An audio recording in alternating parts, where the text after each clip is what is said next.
I've had my ups and my downs. I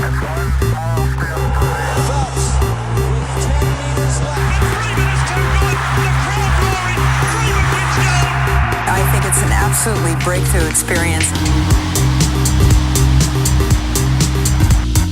Welcome to the Physical Performance Show, the show designed to inspire the pursuit of your physical best performance. I'm your host, Brad Beer. Listen in as we delve into how the world's top physical performers achieve their success, as well as the highs, the lows, and the journey of getting there. Let's get ready, set, let's go.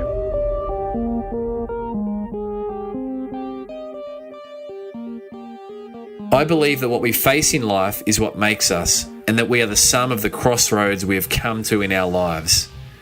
Listeners, these are the words of today's guest, Geoff Wilson, adventurer extraordinaire. Geoff holds an incredible 3 world records: the longest land crossing ever by kite across the Sahara Desert, the first ever kite surfing expedition across the Torres Strait between Australia and Papua New Guinea, and in recent years, the fastest unsupported crossing of Antarctica over wind power, or by wind power, 3,428 kilometres in 53 days, an ultimate test of will and survival. Talk about crossroads. Geoff Wilson has been at potentially more life-threatening crossroads than any person I know alive, and he's going to let us into his world today. Talk about his upcoming major expedition, The Longest Journey, and incredible amount of other cool, interesting stories about survival and true grit and determination and throwing away the shackles of safety, but doing so with wisdom and living a big, expansive life full of adventure. Are you enthused? I am. Let's jump in and join Geoff Wilson for this episode of the Physical Performance Show. So listeners are in for a real treat this morning. Joining me on the Physical Performance Show is a gentleman that I've known for several years now, and someone that when we first launched this show, the idea of interviewing him was certainly high on my priority list. And it's Geoff Wilson, adventurer extraordinaire. How you going, Geoff? Morning, Brad. Good to talk to you, mate. We're adventuring this morning via Skype on the gridlock M1 to Brisbane. Geoff described it well. Listeners earlier, he said it's like trying to nail down a slippery eel. So I've got you. Geoff, I'd like to start straight out of the gates. You're a man that's seen some incredible things. The rigours of Antarctica at its worst, weather-wise. The Sahara Desert, crossing the Strait of what's the strait called, Geoff? Torres Strait. Torres Strait, I thought it was the Torres Strait via kiteboard, kite surfing, mate. What's something that scares Geoff Wilson? Mate, I found it. We were training for the Pink Apollo jump, which was a big balloon going to 40,000 feet, and the original plan was to attempt the highest free fall or skydive. And on my 21st jump, I hit an instructor doing about 260k an hour. He made a mistake and got under me and blocked my air while we were free falling. And I hit him. He was doing 220, I was doing 260. And so it's like a cumulative speed of 40. So like driving a car into a tree at 40k an hour. Hit him so hard I thought I'd killed him. And, but to be honest, it's put me off jumping. There's just too many variables beyond control. And, one of my main reasons for staying alive is making sure that all the risk factors are within my control. And with skydiving, there were too many things that I couldn't manage. And it was a real warning for me, I think, that jump. So, yeah, it scares the hell out of me. I've never been good with heights anyway, but that didn't help. So, Geoff, this is a Pink Apollo mission you were referring to. They're training for it.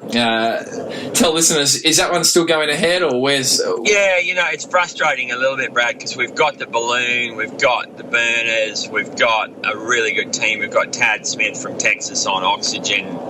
We've got Glenn and Heather Singleman wanting a wingsuit from 37,000 feet, and then Simon Goodburn and myself with the pilot Murray Blythe heading to 40,000 to break the record for the highest manually piloted balloon The Indians have put a balloon higher than that, but it was robotic. So this is an unpressurised record. We're short on funding, and there's been a lot of permissions issues, so it's frustrating. It's one of those things. My core skill set is in crossing deserts, really. Sahara, whether it's an ocean desert or a frozen desert or a sand desert. So that's my core skill set. The Pink Apollo mission was always outside my core skill set, and it's that classic thing in life: stick to what you know, stick to what you're good at. I'd love to get it off the ground, because we've got this beautiful pink balloon, the biggest balloon on the earth, built already with McGrath branding all over it. We've raised about $44,000 for McGrath this year through that balloon. So it's definitely working as a fundraiser, but as a main event expedition, still a big question mark over it. Right. So, and Geoff, you said that you like to operate within, the realms of your comfort sort of zone. The Antarctica expedition you did in 2013, 3,428 kilometres from northern Antarctica to the west via the South Pole, pulling the now famous boob sled. Mate, you were a guy from the Gold Coast, as you said, used to the Sahara Desert, but never Antarctica. How did you find yourself in Antarctica in, I think it was 40, how many days total down there? 53 days in the end. So how did you go from the, training in the heat of the Gold Coast to jump in straight into something like that? Yeah, Brad, that whole journey really was a phenomenal thing, in that I'd always wanted to cross Antarctica. It had been a dream for 10 years, and pre the Sahara Desert, it was the desert that I had my eyes on, but we just couldn't get the funding. I didn't have probably the name to get backing to get down there, and I probably didn't have the expedition experience for the logistics and support companies to trust that I wasn't going to end up on the evening news. So it took a number of journeys to build that up, and then I recognised that I didn't have the skill set for cold weather survival, so I contacted who probably still is one of my greatest uplinks. I talk about uplinking a lot of the time, so locating your gifts and then realising that not everyone has the complete skill set they need for the dream that they've set about chasing. So my deficiencies specifically were in crevasse survival and in cold weather survival. So I contacted the guy who held the record for the fastest Antarctic crossing, Borge Usland in Norway, and asked him if he'd mind training me to beat his own record, and he had a good old giggle. But to his credit, he humbled himself and said, "Yep, sure, mate, I'll mentor you." But I think in reality, he didn't have too much thought that an Aussie was going to shake a Norwegian record. We just don't beat Norwegian records. They're genetically superior for a cold environment, and they're an incredibly hard people. They're designed for extreme environments. Aussies certainly might be designed for some environments, but definitely not Antarctic ones. So when you're down there, I mean, I've watched the documentary, which listeners do what you need to watch the documentary about Geoff's expedition called 47 Below. There must have been time after time, Geoff, where you were doubting yourself. Yeah, and I think I always say, when I'm describing the sensations of solo travel over a long period of time, it's very like walking with two wolves on either side, and you've got fear on one side and loneliness on the other. There's very little you can do to avoid travelling with those two wolves, but it's about managing your thought processes. And I found that I developed the skill of making sure that your mind was like a steel trap, and things like self-doubt or a loss in confidence can be warnings of impending doom, or they can just erode the whole structure of the expedition and the goal that you're chasing. So, it was a real exercise in, self-discipline and, things like family or food or, comfortable bed or warmth. I would limit my thought on those things to just 1 hour a day between 7 p.m. and 8 p.m. at night, and I found at least until I was 2/3 of the way across, I was absolutely rigid on those thought patterns, and you just couldn't allow yourself any freedom of thought, otherwise you began to fall apart. And I watched many other expeditions just have that lack of control over their thought processes, and pretty soon they were airlifted out and home. Well, and Geoff, you shared with me that there was a gentleman that went before you or since after you to try and better your incredible record there in it, with that crossing who didn't make it out alive. Is that right?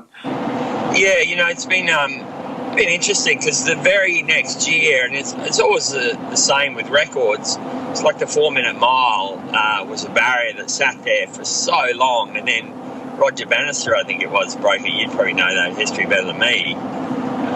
And then the very next year, people were smashing the 4-minute mile mark. So the same thing with this Antarctic crossing. 64 days had been the barrier for 17 years, and then I broke it down to 53. The very next year, a Frenchman called Frédéric de Pion had an incredible run and got a northerly wind pushing him up the glacier that took me 14 days to climb with a southerly wind in my face.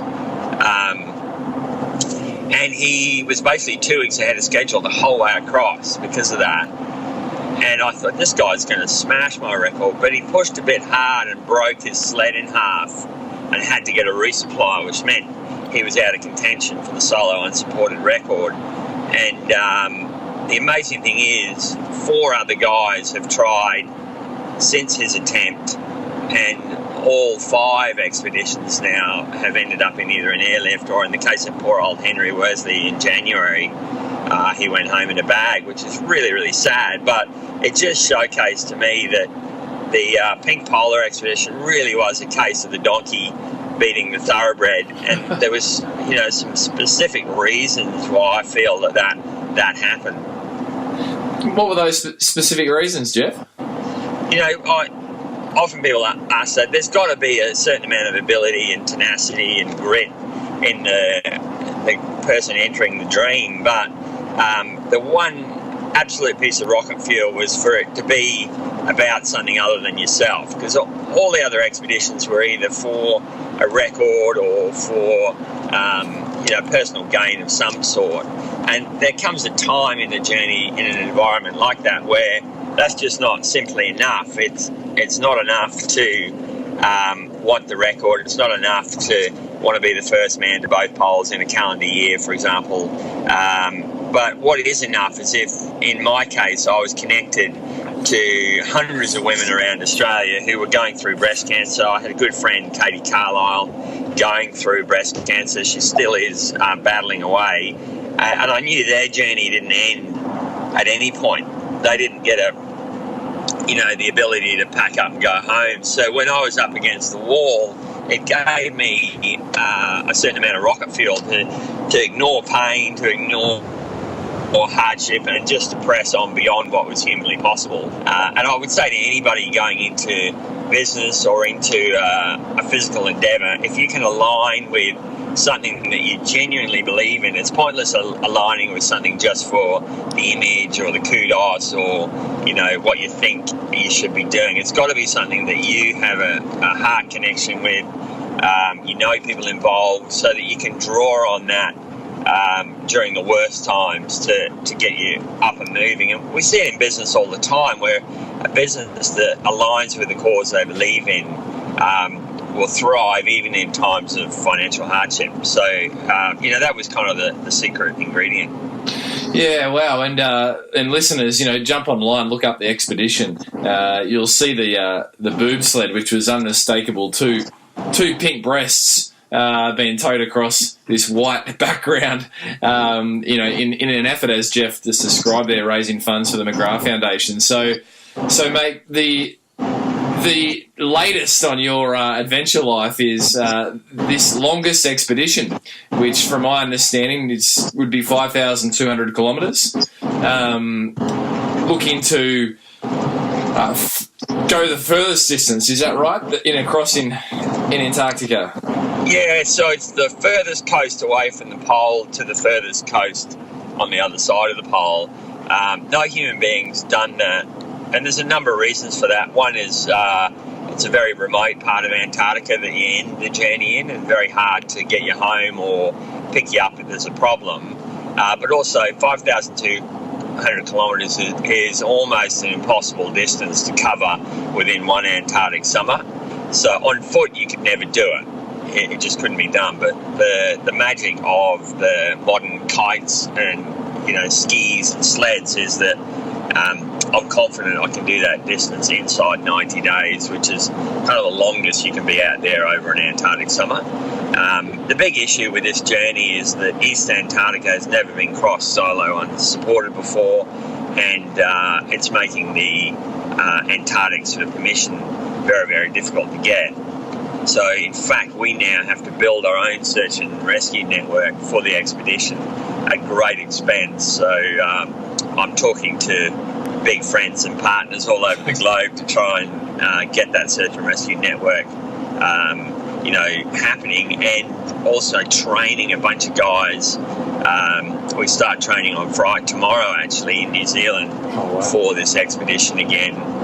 But training high net worth individuals to get out of their offices and be safe in an Antarctic environment so they can be part of the support network as I cross, setting the record for the longest solo unsupported polar journey in human history, which is a massive goal. And I know what I had in the tank at the end of the last journey, and I know it can be done. It's just this frustrating permissions process. Yeah, right. So the preparations, it's maybe the longest journeys getting to the start. Yeah, it is. Once I'm at the start, it's just hard work. Then at the moment, it's red tape and schmoozing and talking, and you get to a point where a normal person would probably have packed up and gone home, but I'm certainly a little bit abnormal in that I can see a little chink of light at the end of the tunnel here, and it can be done. It went from this will never happen to okay, it might happen to yep, it will happen. You just need the support network. So we're moving gradually forward. The thing in the back of my mind is always obviously I'm not getting any younger. My body can only deal with these rigours for a certain amount of time, and that's where you come in, making sure that I'm fit and ready and up for a 5,200 kilometre journey. Well, mate, I'm up for that challenge, Geoff. Listeners, I remember the first time I met Geoff at the physio practice. He came in, and Geoff's adventure exploits are well known. Certainly in the area where I live, and I said to Geoff, "What are you trying to get done?" And his response was the first polar expedition and towing a sled up a glacier and dodging potholes. And I'm like, right, well, we've got our work ahead, but let's get it done. So Geoff, absolutely, mate, I'm up for that challenge. So how do you prepare your body, Geoff, for something so rigorous to sustain yourself? Because we're not talking about a rolled ankle that might put you off the sidelines for the second half of a match. We're talking about a knee injury or an ankle injury or back injury that potentially could jeopardise your life. So how do you physically prepare yourself? Well, this is probably where 6 months before the last expedition, I got thrown off a horse, and there was a cracking noise, but I wasn't aware that I had shattered a vertebrae, and it was only when I got to you that we went to X-ray, and then you basically changed the whole way my back operated over a 3-month period. And I've sort of kept that on to a degree, but a lot of the training is just making sure that I'm basically fit enough to go into overdrive at any point in time if the permission comes through. So the frustrating thing on this one is I just don't know. We were aiming for this summer coming, so summer of 2016. I'm out of time now. Even if I got a green light now, we couldn't raise the required funds in that short time period. So it's really looking like 2017 now, which means that we need an expedition to test our gear. So in April, Simon Goodburn and I fly to southern Greenland, and we're going to smash the Norwegian record for the fastest south to north crossing of Greenland. It'll be an Australian first as well, that one. But it's really just the prequel to the main game, which is the longest journey. And, you know, to get ready for that, we'll probably just be hauling tyres on the beaches. We'll be doing a lot of climbing, a lot of cross-training, free diving, swimming, surfing, all of that sort of stuff. But for me, it's not about pounding the pavement for mile after mile. I've got to keep my knees, with plenty of mileage in the tank. Knees, lower back, that's really where you cop it on these long journeys with the bouncing ice and travelling at speed with a kite. It's really tough. The body becomes a human suspension apparatus, and it cops an absolute beating. So I'm just aware that at any point I've got to lift my game and get to that level of fitness that we need for the expedition. Yeah, wow. I was going to ask you, Geoff, to put into words for listeners how you describe locomoting across the ice, and I think you just described it well. What did you say? Human suspension system. So, because when I watched 47 Below, Geoff, I followed your previous expedition very closely, from online and different things, getting as much as I could as you went. But it wasn't until I saw it that I realised, there were some days you would go as little as, maybe less than a kilometre, and other days you would, have a great day and cover, massive distances. What was that like? Some days reconciling that this is going to be a slow march, and other days feeling like you're ahead of the game? One of the reasons why I really respect Henry Worsley, who died in January, is that he did his crossing and he completed about 80% of it without the assistance of kites. And I found my morale was very closely linked to whether I had a kite up or not, because when you're man-hauling a 200-kilo load in deep snow, it can be an all-day effort to cover a kilometre. Like, mentally and physically very, very sapping on one's energy. So Henry covered, I think, 1,100 kilometres using that technique, which is an amazing effort. But once I had a kite up, I found that even if I was travelling slowly, I could justify the amount of effort and the amount of distance we were making, because your calorie drain would drop from 7,000 kilocalorie a day down to about half that once the kite was up, and you could feel your body recovering. And however, when you got into rough ice, you had to concentrate continually to avoid twisting a knee or skipping off the top of an ice bridge. The sastrugi are a bit like the top of a pavlova. They're those frozen waves that happen across the top of an ice field when wind gets on it over time. And when you're skipping across them at 30, 40 kilometres an hour, your body just cops a beating. So, there's different degrees, but if you're making mileage, your morale is high. If you're not making mileage, it can be really hard to control the slump. Wow. I think it can only be an Australian trait to draw an analogy between the rigours of the ice in Antarctica and pavlova. certainly a male thing, right? Dreaming of pavlova. Yeah. Mate, on that expedition, what was the first conversation you had with your loved ones back home, Sarah, your wife, and obviously your beautiful kids, when you got to the end? Can you remember what you said? Yeah, I think I remember just 3 words. It is done. And what was the response? Oh, it was phenomenal. I remember the guys were camping down at a place called Fingal Head, which is a beautiful beach not far south of us, and a whole bunch of families that we know, so mates were there. And I think it was 2 o'clock in the morning local time when I rang, and they knew immediately. And even now I get emotional thinking about it, but they knew immediately that it was most likely I was calling to say that I'd made the end. And I think the reduction of pressure on everyone, not long after Christmas, it was January 3rd, Jane McGrath's birthday, funnily enough,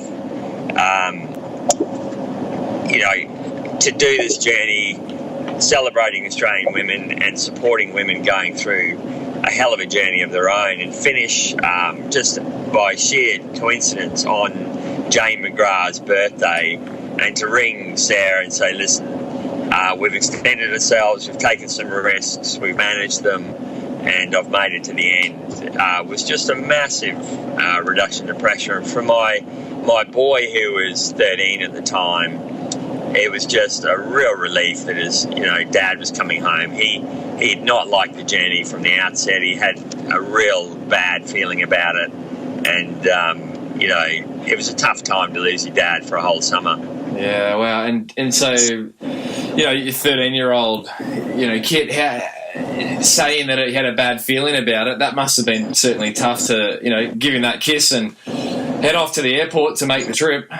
Yeah, that was an emotional goodbye. You've got to listen to kids' premonitions and try and filter whether it's a genuine vision or premonition of doom, or whether it's just genuine, sensible fears. And when I was in the Sahara Desert, I had an incident where I nearly got pulled by a kite that got out of control off a 400-foot cliff. And that night I had a boy visit me in a dream who I recognised, and it was a boy whose father had been killed in a surfing accident off Yamba about a month before I left for the expedition. And I met his mum. She bought a puppy to try and take the young 11-year-old boy's mind off his father. She bought this beautiful blue staffy, and I vaccinated the animal for her and met this boy, and he was just a shadow of his former self, poor kid. And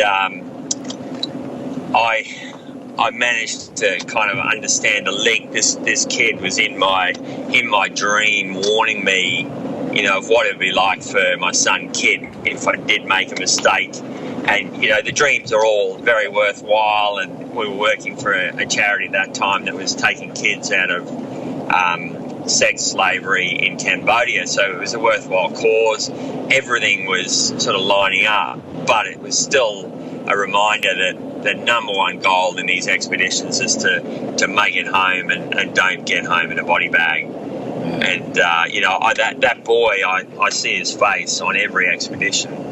Wow. And I think I've become very, very good over the time at managing risk, and trying to pass that skill on to our young people today is becoming a real passion. We've got an education system now that is not able to promote risk in any way, shape or form, because if something goes wrong, obviously schools get sued or teachers get sued. But the downside of that is we get teenagers coming out with no ability to enter a dream and avoid pitfalls because they've never learned how to manage risk. And, that's one of my roles going forward. And the conversation yesterday with Microsoft down in Sydney, I spoke down there, and it's exciting. We're connecting through Skype, which is what we're using now, to kids all over the world, talking about mitigation of risk from expedition, which is going to be super fun.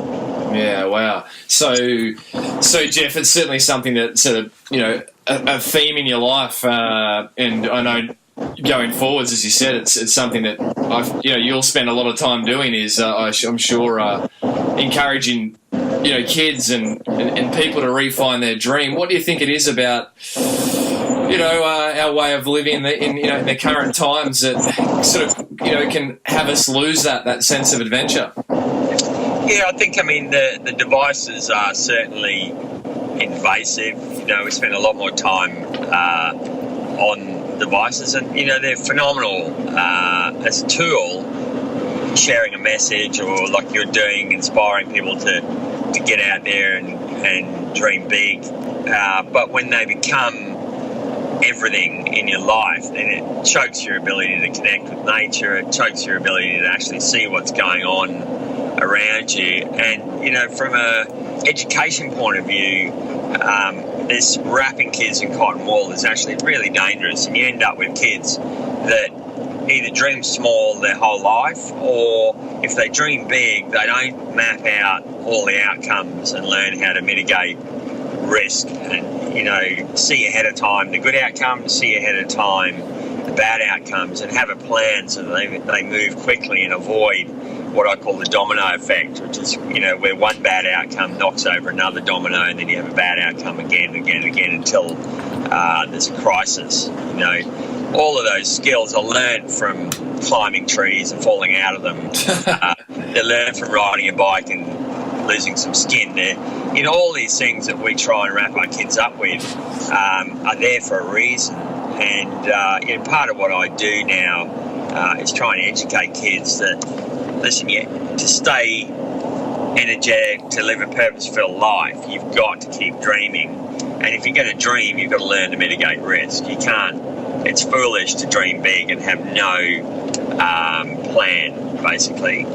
So, you know, that's becoming a real passion. And what's your definition of risk, Geoff? Well, I think, you know, to get forward in any way, shape or form, you've got to take risks. You can't expect to better yourself or drive forward if you're not prepared to take risk. And I think, you know, it doesn't have to be a massive risk on your first adventure. And it might be, you know, that you take a risk and go to uni, the first person in your family to go to uni, or it might be you take a risk and buy your first business. But, you know, leaping into these things without having a plan in place for good outcomes or bad outcomes is foolish. And that's kind of what we work through educating these kids is, okay, number one, get a journal, start writing dreams down, but then start pre-planning for every single outcome. Before the Antarctic journey, I read every single expedition's log from 1911 till present day, and I had a column for what each expedition did well and what each expedition did poorly, and what I would have done in that instance. And a lot of the successes, although I made a lot of mistakes, a lot of things went really, really well. A lot of that was from learnings that I'd made from studying other expeditions. For example, one recurring theme I'd seen in modern expeditions was people losing food due to fuel bottles breaking and spilling fuel all through their food stuff. And it's inedible. Once you get hydrocarbon fuel in food, it's poison and you just can't eat it. If you lose your food, as I showed, by losing 2 weeks worth of food, it just cuts your ability to get to the end goal without support. Also, fuel is, you know, what you're using to dry your kit, to make your water and stay alive. So it's got a direct effect if you lose it. So I thought long and hard of a way to protect the fuel bottles, and in the end I got the fuel bottles and shoved them in the bottom of the sled. And then, you know, that insulation foam that's in a can, and you spray it into your ceiling to fill a space and insulate it. I ended up spraying that all through the bottom of the sled, and it set hard and the bottles basically couldn't move. So whenever I needed fuel, I actually had to cut out with a penknife a block of the foam, chisel it out, and then I had the fuel bottle ready to go. But it meant that there was no movement, no chafing, and I didn't lose a drop of fuel on the journey. So all of that stuff was about looking at what was the risk factor, how do I make a plan to nullify that risk or make it you know, almost impossible if something would go wrong, and do it ahead of time. Don't wait until you've got a crisis and then correct it. Yeah, wow. And I mean, Geoff, even with, you know, the best planning, the best strategic, you know, looking ahead, you know, there's still, as you put it earlier, there's still a degree of tenacity required, you know, to take on these challenges and just stepping out of the, you know, the boat in good faith. Mate, where does you termed it abnormal tenacity? What were the seeds for that, do you think, in your life? Listen, I think we've all got periods of our life where character's been built, and, you know, if we look back and go, it's not usually built in the good times. Your character and your tenacity gets built in the bad times. And, you know, it doesn't mean that people who've had a blessed life and never had hardship don't have character. It just means that when hardship comes, as it inevitably will if you live long enough, that's when you build character or draw upon what's within. And I look back in my life, being born in Africa, my mum was taking anti-malarials, and the anti-malarials caused a birth defect in my face, so I was born with a cleft palate. I had 3 or 4 ops when I was young, and then another 5 or 6 ops all the way up till I was 15. I fought almost on a daily basis because I was in pretty tough boarding schools in Africa and then in northern Queensland. When we emigrated and moved to Townsville, I was in a school in Charters Towers. Remember the book Lord of the Flies? This school was like Lord of the Flies every day. And I remember I got to a point where if I didn't have a punch-up on any particular day, that was a good day. But it taught me this incredible resilience. But I saw other kids who were in that same situation who just closed off and became introverted. I learned the ability just to fight, and to never give up. Through that, I also learned how to block pain. I had facial pain, or facial surgery pain is a real invasive pain because it's right near your head. And I learned techniques of breathing through it and blocking that pain. And you know, when I was in Antarctica, I remember going back to those memories and going, okay, let's isolate this pain and make sure that it doesn't stop you going forward. And you know, those things at the time you're going through them, they're horrendous and they are a valley in your life. But I always say to people, listen, you can't have mountains without valleys. So the mountains afterwards are created by those low points where character's getting developed, and then when you get to the mountain you realise you wouldn't have got there without that character. So you know, for those people out there who feel like they're in a valley right now, it's not that you want to revel in it, it's that you need to appreciate it and go, okay, right, character's being created and I'm going to draw on that character to get to the top of the mountain. Yeah, wow, it's so true, isn't it? You know, it's growth rarely happens when we're on holidays. It's you know, as you said, it's everyone has the challenges that they've got to step through in life, and I find it, Geoff, interesting in the sporting realm and the physical, you know, the physical achievement realm with people I see in the practice and people I observe that, you know, it's the character that sustains their success. So it's mission critical, isn't it? Yeah, it is. I mean, you see any of these athletes, they've certainly got a genetic predisposition to greatness in whatever field they pick. But it's interesting how many athletes you can switch into a different code or a different sport, and their mindset allows them to dominate in that sport as well. So it's definitely mindset driven. Yeah. You know, I would not say that I am a natural athlete in any way, shape or form. I have an affinity with kites and an ability to read wind, but most of my strength is you know, character-based or tenacity over you know, ability really, and that's something we were talking about. I spoke in Perth with a mate who is a real character, a guy called John Elliott. Runs a company called Elliott Insurance there, and he basically was trying to unpack this whole thing where tenacity will win out over ability every time if you just keep going, and that really was the message we unpacked there, because I wrote a quote on a set of gloves that he put on his wall, Shackleton's quote, which was his family motto was, "By endurance we conquer."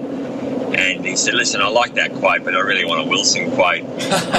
What about tenacity wins over ability every time? And he said, yeah, I like that one. Let's grab that one. Mate, I like that too. That's great.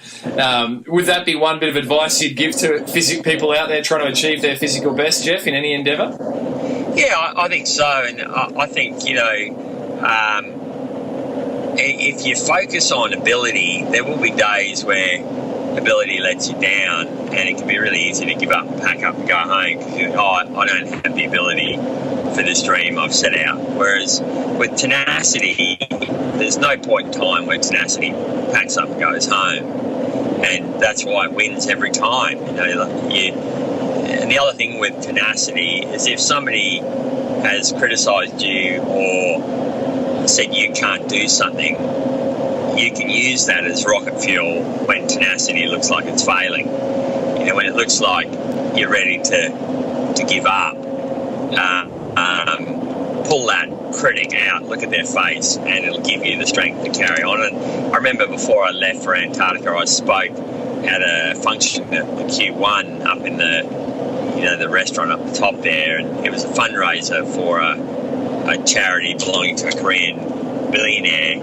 And I stepped off the podium having said what we were going to do, and a man came over in a kilt, I'll never forget his face, and said to me, "I need to see your face." And I said, "What?" And he said, "Come into the light, I need to see your face." I said, "What do you mean?" He said, "Oh, I'm a leader of men, I've climbed many mountains, and I'll tell from your face whether you're tough enough for what you've said you're going to do." And I was a bit taken aback. Look, gee, this guy's a bit forward. Anyway, he pulled me into a downlight and then looked at me long and hard and then said, "Yeah, as I thought." I said, "What do you mean?" He said, "Oh, you're nowhere near tough enough for what you've taken on." And unusually I had to come back ready and waiting, and I said, "Let me have a look at your face." And I pulled him into the downlight and I said, "Mate, every time I feel like quitting, I'm going to remember your ugly face." Have you seen that gentleman since, Geoff? No, he was strangely silent at the end of the expedition. But, man, I must have pulled him out 1,000 times from a little imaginary jar in my jacket pocket. You know, whenever tenacity felt like it wasn't enough, I would pull him out, have a look at his little Scottish face and go, "I'm not going to let that bastard have the final say." And, you know, that's where critics are so valuable. It's very easy to have a critic knock your ability to get the dream to happen, but if you use them in the right way, they are rocket fuel for your endeavour. Yeah, wow, so well said. And Geoff, who's someone in your world, or both present or in the past, that you really admire? Oh, mate, I've got so many heroes, you know, and historically, obviously I'm led towards all the polar explorers, Amundsen, Nansen, Shackleton, Scott, Mawson, you know, all the greats like that. I've based my whole life and way of living around JC, or Jesus Christ's example and teachings. So historically, obviously, he's number one. But, you know, present day, I would say, you know, a lot of the guys who have just stuck their neck out and said they're going to do something that's completely unusual and made it happen. And, you know, there's some great business people doing that. You know, just off the top of my head, I sort of say Branson or you know, Gates obviously is a great example of a guy that has pressed on, survived disruption in his industry and still gives away more than we'll ever earn in 5 lifetimes. Amazing guys. But, you know, we have some incredible guys in Australia breaking boundaries in the expedition front, breaking boundaries in the sports front. You know, I'm sort of drawn to anyone who is doing something that the critics think they can't do. So yeah, it's a pretty broad scope there. I haven't answered that very, very well, but no, I think that's a great answer, Geoff. Mate, bringing this in, as a boy growing up in Kenya, could you have ever imagined you'd be living the life you're now living? Did you have a sense for that? No. I think growing up in Kenya, the one thread that has kind of tied it all together is learning at an early age an absolute passion and love for the wilderness. You know, as a boy, tracking game through, you know, earth that just has this incredible scent to it, you know, elephant dung, or, you know, that red iron-filled earth with footprints in it, and sitting next to a little ant. They have these little things called ant kings, which are like they build a trap for ants to fall into, and just watching an ant walk in and get trapped and eaten by the lion, the ant king, or ant lion, I think they call them. You know, a fascination with every level of animal within that wilderness, and that's obviously why I became a veterinarian. It always tied back to the wonderment of creation around us. But that thread has then moved on to watching humpbacks and eating krill off the Antarctic ice pack, watching migratory birds in Norway, watching camels crossing the Sahara Desert, getting followed by tiger shark in the Torres, being chest deep in the mud in, the swamps off Cape York, trying to retrieve a kite. That thread that started as a boy in Kenya is still there, and it's tragic for me to see kids now that have no fascination with the wilderness around them because they're so attached to their devices. And I think, for the remainder of my adventure career, educating kids that there is way more to wonder at in the environment around them than the device in front of them. That'll be a driving force going forward. But that's a long thread that started in Kenya and is still running strong. Yeah, wow. Geoff, mate, thank you very much for your time. There's so much more to hear from you around, and certainly I want to connect with you after the longest journey when that happens. Where can listeners keep track of your adventures and find you?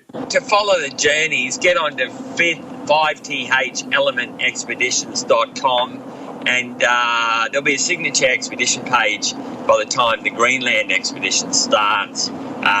Speaking gigs will be on there, plus we'll be able to replay some of the Skype conversations with these kids, so you can see what I'm doing with educating kids and teaching them to think about risk and get out into their environment and wonder at it. That's the theme there.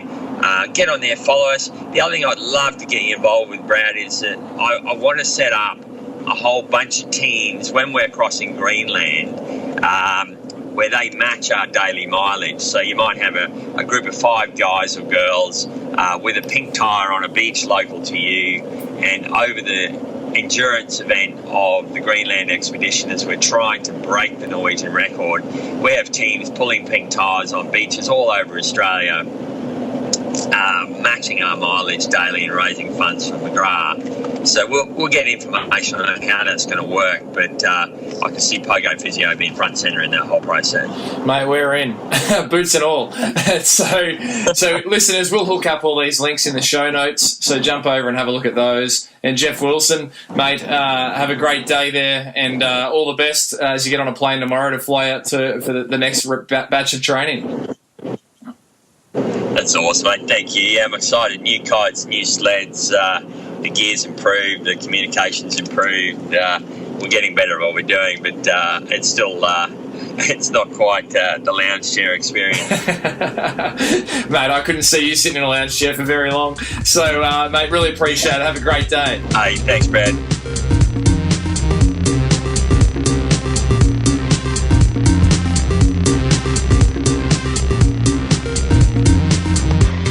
I trust you enjoyed this episode of the Physical Performance Show. What an incredible life Geoff Wilson has lived, and it's not over yet. The best adventures are to come, and may that be true for all of us.